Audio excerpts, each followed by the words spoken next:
Hi friends, ನಾನಿಲ್ಲಿ ಕಣಿಲೆ ಪದಾರ್ಥ ಅಂದರೆ ಬಿದಿರಿದೆಲ್ಲ ಎಳೆಯದಾದ ಬಿದಿರು ಅದರ ಸಾರು ಮಾಡುವ ಅಂತ ಹೇಳಿ ರೆಡಿ ಮಾಡ್ತಾ ಇದ್ದೇವೆ. ಸೊ ಮೊದಲಿಗೆ ನಾವು ಹೆಸರು ಕಾಳು ಮತ್ತು ಇದು ಕಣಿಲೆ ಅಂತಲ್ಲ ಬಿದಿರು, ಇದನ್ನು ಚಿಕ್ಕ ಚಿಕ್ಕದಾಗಿ ಕಟ್ ಮಾಡಿ ನೋಡಿ ಈ ರೀತಿ ಇಟ್ಟುಕೊಂಡಿರುವಂಥ ಇದು ಹೋದ ವರ್ಷದ್ದು. ನಾನು ಈ ವರ್ಷದಲ್ಲಿ ಮಾಡ್ತಾ ಇದ್ದೇನೆ. ಇದನ್ನು ಏನು ಹಾಳಾಗುವುದಿಲ್ಲ ಉಪ್ಪು ಹಾಕಿಟ್ರೆ. ಮೊದಲಿಗೆ ಒಂದು ಪಾತ್ರೆಯನ್ನು ತಗೊಂಡು ಹೆಸರು ಕಾಳು ಮತ್ತು ಕಣಿಲೆಯನ್ನು ಬೇಯಲಿಕ್ಕೆ ಇಡಬೇಕು.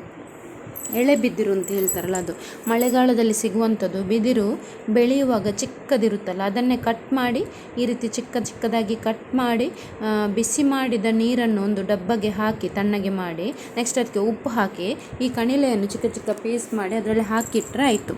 ಸಡನ್ ಯಾವಾಗಲೂ ಕಣಿಲೆಯನ್ನು ಸಾಂಬಾರು ಮಾಡಬಾರ್ದು, ಯಾಕಂದರೆ ಅದರಲ್ಲಿ ವಿಷ ಇರುತ್ತೆ. ಅದಕ್ಕೋಸ್ಕರ ಒಂದು ದಿನ ನೀರಲ್ಲಿ ನೆನೆಲಿಕ್ಕೆ ಬಿಡಬೇಕು ನೀವು ಮರುದಿನನೇ ಮಾಡೋದಾದರೆ.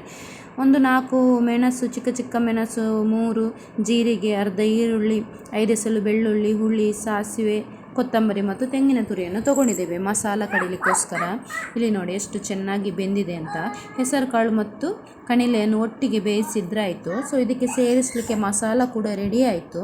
ರೆಡಿಯಾಗಿರುವಂಥ ಮಸಾಲವನ್ನು ಅದಕ್ಕೆ ಸೇರಿಸಿದರೆ ಆಯಿತು. ನೋಡಿ, ಕಣಿಲೆ ಪದಾರ್ಥ ರೆಡಿ. ಇದು ನಾವು ಮಳೆಗಾಲದಲ್ಲಿ ವರ್ಷದಲ್ಲಿ ಒಂದು ಸಲ ಆದರೂ ತಿನ್ನಲೇಬೇಕು. ಯಾಕಂತೇಳಿದರೆ ಇದು ಹಳೆಯ ಕಾಲದ ರೆಸಿಪಿ, ಟ್ರೆಡಿಷ್ನಲ್ ರೆಸಿಪಿ ಅಂತ ಹೇಳ್ತಾರಲ್ಲ ಆ ರೀತಿ. ಹಿಂದಿನ ಕಾಲದವರೆಲ್ಲ ಈ ರೀತಿಯೆಲ್ಲ ಆಹಾರ ಪದಾರ್ಥಗಳನ್ನು ತಿಂದಿರುವುದರಿಂದ ಯಾವುದೇ ರೋಗ ರುಜಿನಗಳೆಲ್ಲ ಆದಷ್ಟು ಬೇಗ ಬರುವುದಿಲ್ಲ.